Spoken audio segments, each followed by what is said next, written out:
Hey, how's it going, everybody? It's Computer Whack here, and today is a quick tutorial on how you can search for a specific time frame on Windows Explorer. It's a very simple process. So we have this code on the left, and this will also be in the description. Pretty much on the top right of your Explorer, you want to type modified colon, and then you type the date that you want it to search from, and then you type dot dot, and that means 2, pretty much. That's the range it's going to search for. And then you type the date you want it to stop searching for. And you also get a little box that comes up. Kind of makes it easy.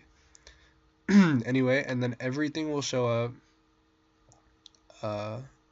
from that time frame on your Windows Explorer. And alright, thanks for watching, you guys. Hope this helps everybody out, and subscribe for more. We're doing Tech Takeover 2018. Alright, you guys. Thanks.